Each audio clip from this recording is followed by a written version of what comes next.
As sports history fans, we often reminisce about the legends. Willis Reed limping on to the NBA Finals court, Kurt Schilling's bloody sock, Kerry Strug's courageous dismount, and so many more. These moments often define sports history. But what about the countless injuries that did not become legends, or careers that were derailed due to inadequate care? That's where this episode's sponsor comes in. Introducing to you, ILP Sports Consultants, your trusted sports injury partner, available 24/7. Brian Maelli at ILP Sports Consultants has over 20 years of experience in the orthopedic and sports medicine industry, and he has worked with athletes across the gamut, from youth to amateurs, professionals, in almost every sport played in the United States of America, accommodating athletes at every stage of their career. This adaptability ensures that ILP services are perfectly tailored to your skill level, no matter where you are in your athletic journey. With ILP, you are in control. Choose the steps that matter most to you. Diagnosis, treatment plan, recovery, or the whole journey. ILP services are tailored to your unique needs. Rushing for care is a common pitfall, leading to future problems. ILP Sports Consultants helps you make the right decisions, ensuring that you receive timely and safe care. And here's a bonus. Brian hosts the Injured List podcast, sharing insights and athlete stories you won't want to miss. Whether you're a concerned parent or grandparent, or an athlete yourself seeking guidance, ILP Sports Consultants is your beacon of hope in sports injury management. Visit ilpsports.com today. That's the letters ilpsports.com. ILP Sports Consultants, where your well-being is the priority and your recovery is the mission. Choose ILP Sports Consultants for a healthier sports journey, helping you get back in the game the smart way.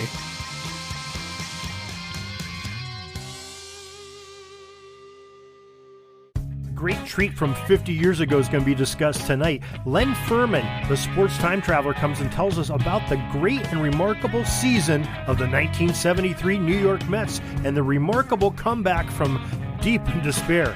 Len's up in just a moment to tell us all about it. This is the Pigskin Daily History Dispatch, a podcast that covers the anniversaries of American football events throughout history on a day-to-day basis. Your host, Darren Hayes, is podcasting from America's North Shore to bring you the memories of the gridiron, one day at a time. So as we come out of the tunnel of the Sports History Network, let's take the field and go no huddle through the portal of positive gridiron history with pigskindispatch.com. This podcast is part of the Sports History Network, your headquarters for the yesteryear of your favorite sport. You can learn more at sportshistorynetwork.com. Hello, my friends of sports history. This is Darren Hayes of the Sports History Dispatch podcast. Welcome once again to the Pig Pen, your place for all things great in sports history. And boy, do we have a special one for you today. We have our friend Len Furman coming back to talk about one of his favorite baseball teams and one of the most interesting dynamic teams in MLB history, the Mets of New York, 1973. Len, welcome back to the Pig Pen.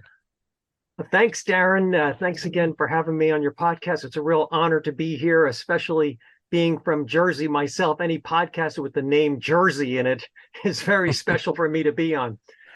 Before we start, I'd like to take a moment to dedicate my guest appearance here tonight to my wife's father, Anthony Bonney, who passed away over the weekend.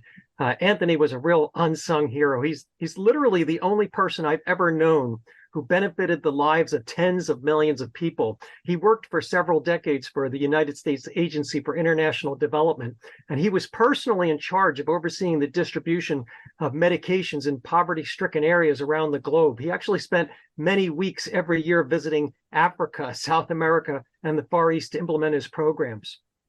Tony, as I called him, he had an amazingly deep, booming voice that would have been perfect for this podcast tonight. Tony, we're going to miss you forever. I also personally owe Tony quite a bit. He loved reading my articles, and he was one of the people that gave me lots of support and encouragement as I developed the Sports Time Traveler over the past year. So thanks for letting me take that moment. Yeah, if I could just interject there, on behalf of the listeners and myself, we wish our deepest sympathies and condolences for you and your family and your wife during these times. So, and thank you for sharing that little bit about Tony. And what he did for the world and for you personally. So thank you for that. Thanks. Yeah, he was really an amazing person. I'd like to just take another moment to explain to your audience what is the Sports Time Traveler. So it's a newsletter and podcast I developed last year. The premise is that I travel back in time virtually via systematically reading newspaper archives each day exactly 50 years ago. And then I come back to the present and write stories as though I'm delivering a firsthand account. And I only post articles or podcasts when there's something so exciting or so compelling, I just have to share it. So that's what the Sports Time Traveler is. And folks, you may have seen this name popping up. Not only was he on Pigskin Dispatch just a couple of weeks ago talking about a great Colgate football team from 1932, but Len has graciously allowed us to share part of his feed in our daily newsletter. So you probably see that in the feed of some of our friends that have some posts on there. And I've been following these Mets as you've been posting them, and I'm sure a lot of the audience has. So we're really excited to hear what you have to say about them. Yeah, so one of the main genesis of the Sports Time Traveler was my love for the New York Mets. Now I cover all sports, I cover all different stories, but I have a special focus right now on the New York Mets because exactly 50 years ago, they were in last place in the National League East and looking like they were going nowhere. And here's a spoiler alert for everybody. If you don't want to know what happened, I'm going to let you know right now. This is the spoiler alert. But they are going to go on an absolutely unbelievable run from last place in the National League East to first place. And then they're going to play the Cincinnati Reds, the big red machine, one of the great teams of the 1970s. And they're going to beat them and win the National League pennant.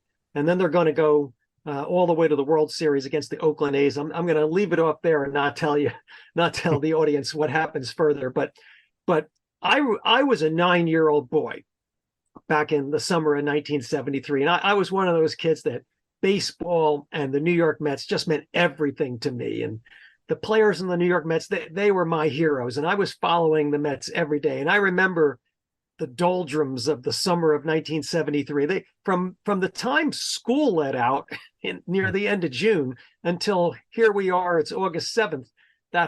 This whole summer, they're in last place, and it just doesn't look like they're going anywhere. And then at some point they're going to take off. Now, the interesting thing for me is, again, the genesis of the Sports Time Traveler was I wanted to relive this, because this was really like a foundational experience for me growing up to see this happen. But I don't remember exactly how it happened. I just remember the arc of the story. So I'm so excited we're getting to this point now where the Mets are at some point, they're going to start climbing out of last place. In fact, every day that I'm reading the newspaper archives, I'm still stunned that they're still in last place. And so I'm so excited to follow this day by day over the next 8 weeks as we run through the end of the season. And then again, share it with my audience. You can both read my articles and listen to my articles. And I'm not going to be writing every day, but I'm going to be writing. My promise to my readers is I only write when there's a story so exciting that I just have to share it with you. But for the diehard Mets fans and the people who really want to know every day, just this week, I've started on my website, which is separate from where my articles are posted. My articles are posted in Substack, and I have a website that's just a pointer to get there. It's very simple, thesportstimetraveler.com.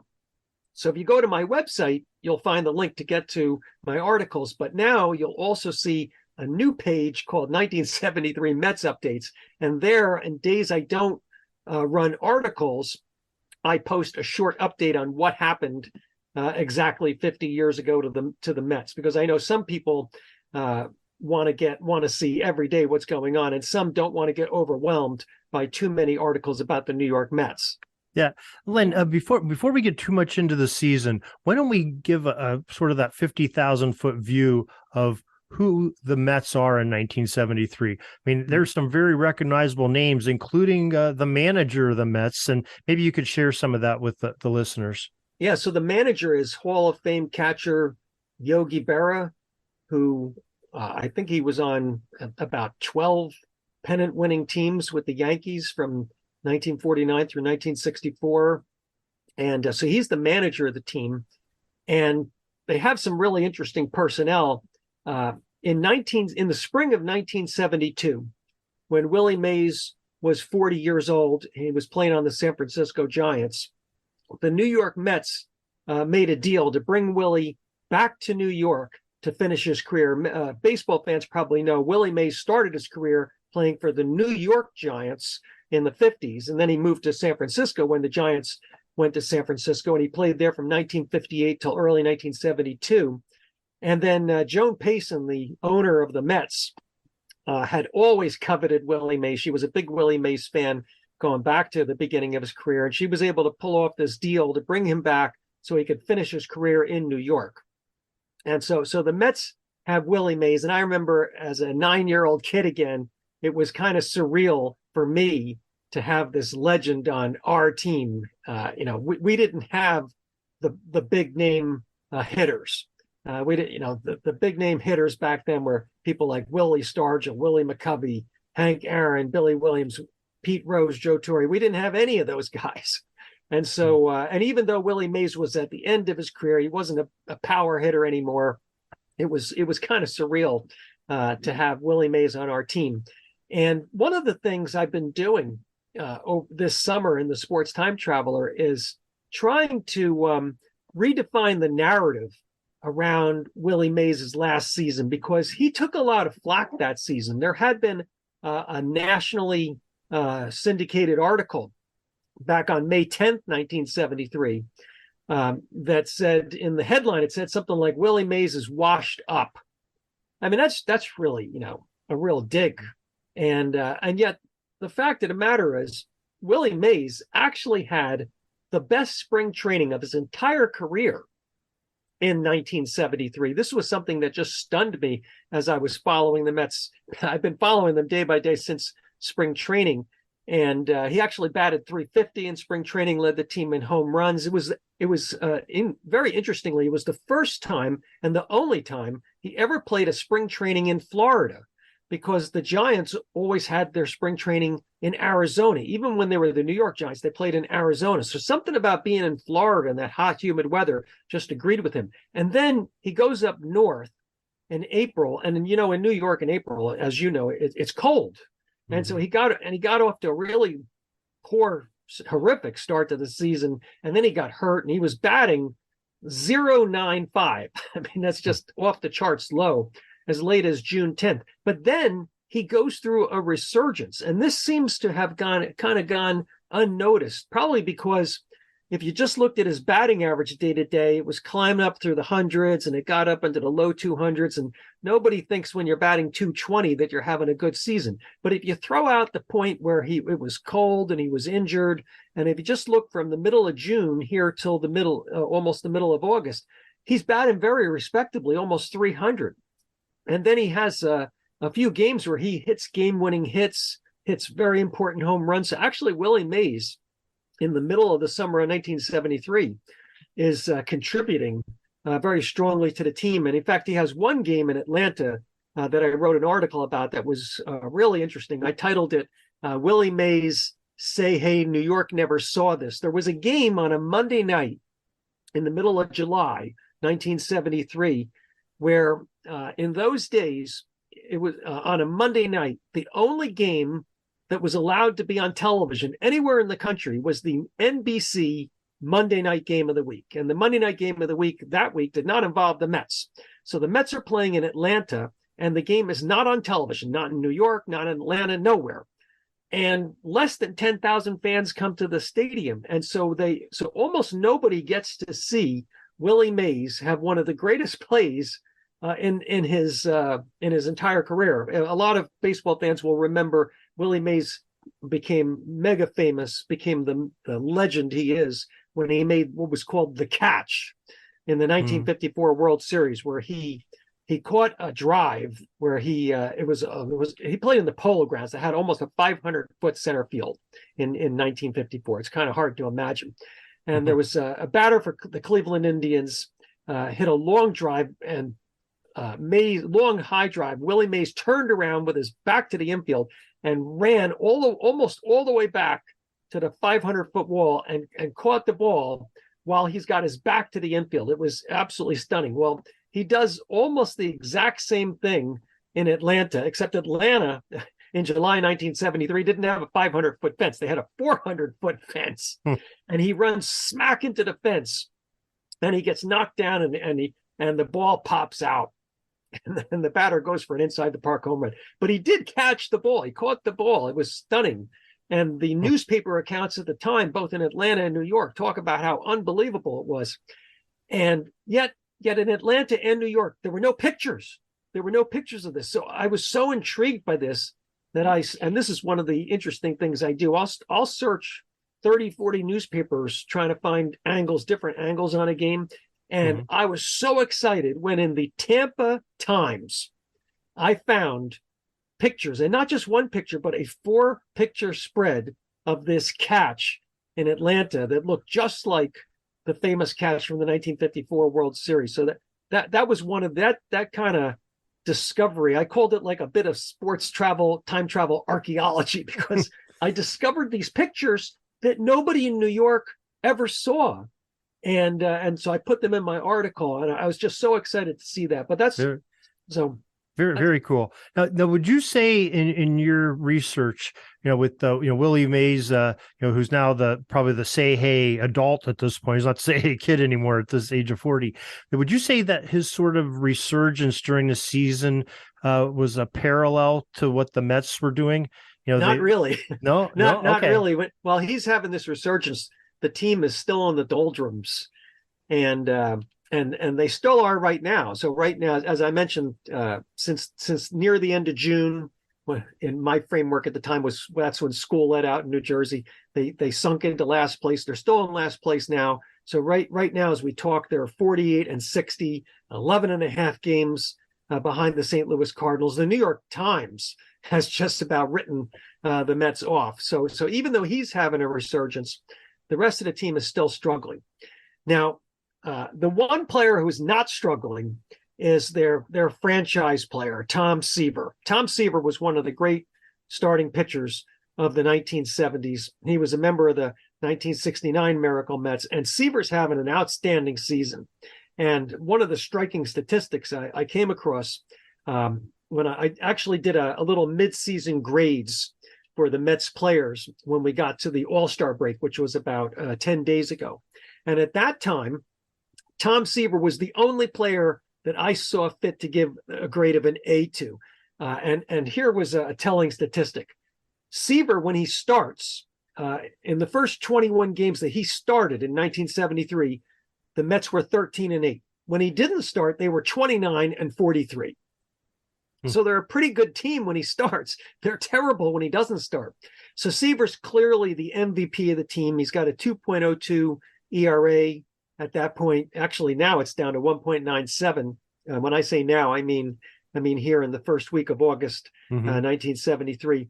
And so he is clearly their star. He's the one player on the team that legitimately made it to the All-Star game. Seaver was at the All-Star game, and then Willie Mays was actually placed on the team by the commissioner because people just wanted to see Willie Mays, even though he hadn't really earned a spot on the All-Star team. Nobody had a problem with that. Now, was it announced like before that season that it would be his final season, or was I don't think it was announced, but it was clear. Okay, there was even sort of his farewell tour. So that's maybe why the commissioner did that. They didn't really have a farewell tour, but it was clear when he got into spring training. A lot of people were saying that he wasn't even sure if he was going to play. He was going to see how he was doing in spring training and then make a decision. Well, then he had that fantastic spring training, so he continued on. But when he was batting in the low 200s, it was pretty clear this was going to be, and he's 42 years old. It was pretty clear this was going to be his last season. Now some of the other players on the Mets that at that time in right field, they had Rusty Staub. Now Rusty Staub was actually a pretty solid player. He was in the middle of his career. He'd had some pretty strong seasons, but he had gotten hurt the year before and had barely played. And then he got off to a terrible start in 1973. But by this time in 1973, Staub's really starting to come around. And I gave him a grade of a B. They also had a really solid second baseman in Felix Millan. He came over in a great trade with the Atlanta Braves in the offseason before 73. And Millan was also heating up now. He batted .386 in July. At first base, that's pretty good. Yeah, that's really good. At first base, they had John Milner. Milner was third in the Rookie of the Year voting the year before, hitting 17 home runs. Now he's got 19 home runs, so he's their power hitter, and he's pretty solid at first. At shortstop, they've got Bud Harrelson. He's one of the great defensive shortstops in the National League at the time. But the problem is Harrelson's been hurt a lot. And he's another one who, like Seaver, when he plays for the Mets, they were at this point in the season when he was playing for the Mets, they were at least 500. They were 30-30. When he wasn't playing and he was out a good portion of this season, they were 12-21. And at this point, he's still out. He actually fractured his sternum, and he's going to miss at least 2 more weeks. They also have another starting pitcher who last year looked like he could be almost as good as Seaver. John Matlack actually won the Rookie of the Year award in 1972. So the Mets had the first and third leading vote getters in the Rookie of the Year award last season in 1972. But Matlack gets off to a terrible start, like many Mets players in 1973. And at this point, he's starting to come around. Notably not playing well at all at this point is Jerry Koosman. Koosman, known as Coos by the Mets fans, had been the solid number 2 starter on the Mets' 1969 Miracle team. He won 2 games in the 1969 World Series, but he is pitching terribly at this point in 1973, and they really need him to come around. And one more player I want to mention, because he's going to be instrumental in the turnaround, is relief pitcher Tug McGraw. Now, Tug McGraw, from 1969 through 1972, might just have been the best relief pitcher in the National League. But in 1973, there is something wrong with Tug McGraw. His ERA, when I did the midseason grades a couple of weeks ago in July 1973, was 6.17. And he had blown more saves and lost. He had more blown saves and losses than saves. So he is really pitching poorly. That's a lot of late inning runs you're giving up there. 6 ERA. But Tug McGraw is going to feature very prominently in the Mets turnaround, which is going to start happening at some point. I don't know when, but it's going to. Every day, as I said, every day I look in the newspaper, they're still in last. I'm scratching my head like, how does this happen? And I last week I ran an article that I called "The Pennant Races Begin." When I ran the article on August 1st, because that's like really for true baseball enthusiasts, August 1st is really the traditional date when you really start focusing on the pennant races. And so I looked at where were some of the teams that prior to 1973, the teams who had made great comebacks, where were they at this point? And none of them were near where the Mets are at this point in 1973. The Giants in 1951 were in second place, 9.5 games behind the Dodgers. That's the team that, if you recall, the Bobby Thompson home run and the frantic radio call, the Giants win the pennant, the Giants win the pennant. That was that Giants team in 1951. But they weren't in last place. They were in second place. And if you go back further, there was the 1914 Braves. They were known as the Miracle Braves. And they had just a 500 record on August 1st. They were in fourth place, and they came back and won the pennant. But again, they were not 12 games under and in last place. So as far as I can tell, there was no precedent for what the Mets are about to do in 1973. And that's one of the things that's going to make this really exciting following this team over the next 8 weeks. Yeah, I'll bet. And maybe I should ask this question near the beginning of this little lecture we're getting here on the Mets. But what were the expectations coming into the 73 season? How were the Mets in 72 Were they like on the upswing, or what kind of team were they expecting? Yeah, that's a really good question. So you got to kind of go back just a little bit further. They won the World Series in 1969. That was a true miracle because the history of this team was they were a franchise expansion team in 1962. From 62 to 68, they were the laughingstock of baseball. I think they had the worst record in history over that 7-year period. And then they win the World Series in 1969. I mean, that's a true miracle. They won 100 games. It wasn't like this year's team. They weren't in last in the middle of the season. They were a solid team all season, had a strong finish, win the World Series. So the expectations when you're in New York, if you win the World Series, you're going to do it again. And in 1970, 71, and 72, they're okay. They're over 500. They win 82 or 83 games each year, but they don't come close to winning the division or really contending.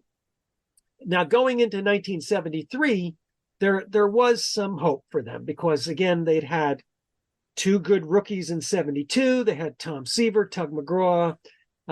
They were hoping that Rusty Staub would come back from injury and be a real solid cleanup batter. So they did have some hope there. And they actually started out well. They actually won 12 of their first 20 games. And then they go into this malaise and have lots of injuries. Cleon Jones, one of the heroes of 1969, misses a large portion of the season. Jerry Grody, the starting catcher, has missed a large portion of the season. I already mentioned Harrelson's been in and out. John Matlack, one of the problems he had early in the season was he got struck on the forehead by a batted ball in May and actually fractured his skull. So he came back only 12 days later, but he wasn't pitching very well until July. So they had a lot of problems with injuries. And one of the really interesting things I found, again, this is kind of this sports time travel archaeology, was I actually found an article written of all places in Rock Hill, South Carolina, by a sports writer there. And he said in middle of July, the Mets are starting to have some of their regulars come back that were injured. If they can have the whole team healthy, I think they can make a run at the division. That is just mind-boggling that he actually said that. And of all places in Rock Hill, South Carolina, you wouldn't even think they're following the New York Mets there. Yeah. So yes, to answer your question, the expectations were positive going into the season, but they quickly slid downhill. And by this time, nobody except that one guy in Rock Hill, South Carolina, thinks they can do anything. Now, you're talking about quotes. It made me think about when I was preparing for this, and I knew Yogi Berra is involved in this. And of course, Yogi Berra, not only for his fine managerial skills and playing skills on the field, but he is a great quote and always has something entertaining to say. Now, for this, it's probably later on than the beginning of August when he says this, but he made a quote in that 73 season says, "You're not out of it until it's mathematical." That's just typical Yogi Berra, and always a good chuckle when you have him say something. Yeah, he had some great ones. One of my favorite ones is the game is something like the game is 90% mental and the other 50% is physical. Yeah, the listeners and I were all taking our shoes off and everything, trying to count up those percentage points right now. Yeah, definitely. But it must have been really inspiring for the Mets that year. Not only having greats like Willie Mays and Yogi Berra, Seaver and Tug McGraw, people that have experienced winning both on the Mets and with other franchises in Major League Baseball. But I believe 69 was also pretty magical for the other team that played in Shea Stadium that year, because wasn't it the same year that the Jets won Super Bowl III? Yeah, so the Jets won Super Bowl III in January of 69. So it was for football, it was the 1968 season. But yes, they were playing in Shea Stadium. And it actually, the Jets actually began a really incredible time for New York sports, where the Jets win the Super Bowl in 69, at the beginning of 69. The Mets win the World Series in 69. And then the Knicks in the 1969-70 season win the NBA championship, which they wrapped up in April of 1973. So really unbelievable winning in football, baseball, and basketball in a very short span of time. Yeah, the only thing could have been better is maybe if the Nets did it, so you have the three rhyming teams all winning that year. So the Knicks, but well, when you bring up the Nets, I do want to mention something interesting. So after this 1973 season ends, I want to tell you about a couple of projects that I'm going to be working on. What teams am I going to be following closely?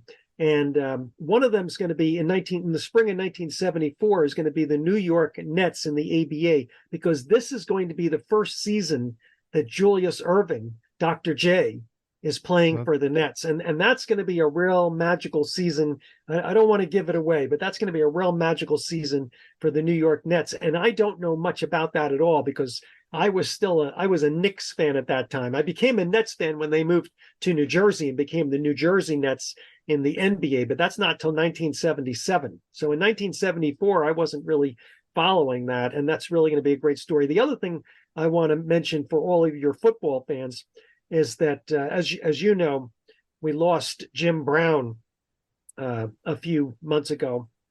And when Jim passed away, I thought there's no better way I can honor Jim Brown than to go back in time exactly 60 years this fall and follow his best season in the NFL in 1963. And that kind of really fits what I do in the Sports Time Traveler, because I said I go back exactly 50 years, but I'll also go back exactly 60, 70, 80, 90, or 100 years. I will only go back those exact decades. And so I'm going to go back in time and follow week by week his 1963 NFL season, which I know nothing about. And so I'm really looking forward to that. All I know is his total yardage, and I won't give that away, but it's going to be his best season. And I just also want to mention this rule I call as one of the few rules of sports time travel. And I want to explain why I do this. So the reason I go back exactly 50 or exactly 60 or 70 years ago is because what I have found is for me to maintain this feeling like I've actually gone back in time, I have to do it one day at a time, day by day. And so when I'm following a team, I'll go back exactly 50 or exactly 60 years because I can't. If I go back, I can't follow too many threads, so to speak. So I can go back 50, 60, 70, but if I can't at the same time go back 51 and 52 and 53, what happens is that you just kind of start to lose the feeling. It all gets muddled together. But because I'm going back every day, I'm looking in the newspapers exactly 50 years ago and exactly 60 years ago, I get the feeling. It's something hard to describe, but I actually have the feeling of being there because I'm kind of in the flow. I know what's coming. Like, for example, with the Mets, I always know when Seaver's pitching. And it's really exciting knowing, oh, tomorrow Tom Seaver's pitching, almost as though it's happening now. And that's the real excitement that I get out of doing this personally.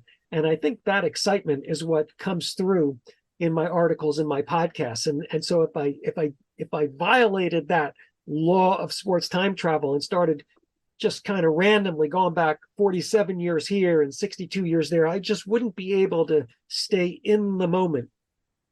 And so I'm going to be going back exactly 60 years to follow Jim Brown. Well, I can attest to you as one of your readers and listeners that we appreciate you sticking into that niche and staying to those rules of the 50 years, or so we can follow that team through to the end, or this whatever story you're covering. So it's much appreciated, and it's less confusing with no distraction, being able to follow those teams. So great job on that. So you said you wanted to say besides the Nets, you had some other things that for folks to look forward to on the Sports Time Traveler. Well, it was the two things are the Cleveland Browns with Jim Brown in this fall, and then in the spring, the New York Nets with Dr. J. So those are the two projects, so to speak. And I just want everybody to know I won't just be following those things. So just in the last several weeks, I've covered lots of other sports. I covered the British Open golf tournament in 1973, the Wimbledon tennis tournament in 1973. So I'm covering lots of other things, and I will continue to do that. But I'll have a larger focus on Jim Brown and in the fall, and Dr. J and the New York Nets in the spring. And by the way, I'm very open to suggestions from fans. So if anybody has anything they really want me to follow, I'd be happy to do that. And let me give you a great example. Towards the end of last year, I had one of my readers write to me and said, "Hey, in 1973, I'd really like you to follow Secretariat and Secretariat's bid for the Triple Crown in horse racing." And I have to admit, until that fan wrote that to me, I really hadn't thought about that. I probably would have maybe looked at it. Maybe I would have written an article on the Belmont Stakes when he finished winning the Triple Crown. But I guarantee I wouldn't have really followed Secretariat and written a whole series of articles going back to the race before the Kentucky Derby that he actually loses. I was stunned to find that out. And then all three of his Kentucky Derby races, Triple Crown races. And then just this past weekend, I followed another race of Secretariat, which also stunned me. Secretariat on August 5th or August 4th, 1973, ran his first race after the Belmont Stakes. So the first race after he's won the Triple Crown and solidified his legacy. He runs the Whitney Stakes at Saratoga Racecourse in Saratoga Springs, New York, and he loses. I was just stunned by this because, we think of Secretariat, and rightfully so, as maybe the greatest horse in history. And yet Secretariat lost the race before the three Triple Crown races and lost the first race after the Triple Crown races. So I thought that was just fascinating. And this brings up another rule of sports time travel. My other main rule is I don't look ahead. So when so even though I already told you kind of the arc of the story of what's going to happen with the Mets, I am not looking ahead. So I don't know day by day. I don't know what's going to happen tomorrow until I read the newspaper archives on it. And I am not going to read ahead for the rest of this 1973 season. I know what happened because I remember it from when I was 9 years old, 50 years ago. But I don't know what happened day by day. And that's one of the things that kind of makes it so exciting for me. So readers, I just want my readers to know, if you're reading my articles and podcasts, I'm never going to tell you what's going to happen. I'm going to keep it in the moment. And that kind of keeps the feeling that you're there. The minute, what I found when I was starting to develop this is the minute you start looking ahead, the minute you get curious and say, oh, I'm going to look ahead a month or 2 months and see what happens, then you kind of lose it. You lose this feeling that you've gone back in time. And that's what I'm personally trying to maintain that because that's what really makes it personally exciting. Yeah. Okay. Now I'm going to ask sort of an open-ended question to you, and from your personal standpoint of writing and following these rules. Now, the Mets, you obviously you were 9 years old. You were probably just getting into sports and following it, and those were your heroes, and you knew how that scenario is going to play out, just like you said earlier. But maybe perhaps like the Jim Brown or the Secretariat examples, where you really don't remember, or maybe just never. You weren't old enough to appreciate what happened, and you're following that almost like it's happening in real time. Mm-hmm. Maybe you could explain what are some of your personal perks that you get from each of those examples. Well, especially the ones that I never knew anything about. Those are the ones that are really special. Every time I come across a story that I knew nothing about, it is almost like it's happening now, because if you don't know what happened, then it really makes it exciting. I think the story I told when I was on the Pigskin Dispatch about the 1932 Colgate team, that was just stunning to find out that there was a team that went unscored, unbeaten, and unscored upon for a whole season. It is just unbelievable. And sure. I still can't believe that happened. And well, like with Secretariat, I remember Secretariat winning the Triple Crown, but I didn't know anything about the Whitney Stakes 2 months later. And so that was really stunning. When I in my article, I actually have the video of the Whitney Stakes from 50 years ago last weekend. And until I was watching it, I didn't know that Secretariat doesn't win the race. And so, it's almost like, you're watching, it has a feeling like you're watching it live. So the things you don't know that you find out about, that you never knew about, that you find out about, that's one thing that makes it interesting. And I'll tell you another thing that's really interesting about this whole experience here is it's kind of a shame that today in sports is kind of cluttered by the fact that it's become so commercial and the athletes are making so much money and athletes are moving back and forth across teams. There was something special about sports back in the 1970s, like that Mets team. One of the reasons I felt like they were my team, like they were part of my identity, was I grew up with these players, and it was the same players for the most part, year after year. There was a core group of players on that 73 team that had been on the 69 team. And so the whole time I was a fan of the Mets, those core players were always there. Now, a lot of teams, there's almost 100% turnover in the personnel in 4 years. So it's hard to have the same allegiance to a team as now as you did back then. Yeah. Okay. And something else, you just spawned another question out of me. Okay. With the Secretariat. Now, we did a story. We had the award-winning author, and I apologize, his name escapes me right now. He wrote a book on the Turcotte family of people that rode on the horses, and Ron Turcotte, of course, rode Secretariat through his Triple Crown. When it was Ron Turcotte the jockey in both those losses too? Yes. Yeah. Okay. Yeah. He was the only one who rode Secretariat in 1973. Okay. That's what I thought it was, but I thought maybe there was something, because I wasn't familiar with him losing that either, but maybe that was the magic bullet that somebody else wrote him. Okay. And was that Raymond Wolf that you who wrote? He wrote a book about Secretariat. No, this is on the Turcotte family, the whole, all the brothers of the Turcottes. It focused on Ron Turcotte, of course, but he had some brothers that had some great success in Canadian racing and coming down in the States in racing as well. But a very, very good book, and I'll have to look that up. We had it on Jersey Dispatch, and it's been a while. And I talked to so many people. His name escapes me right at the moment.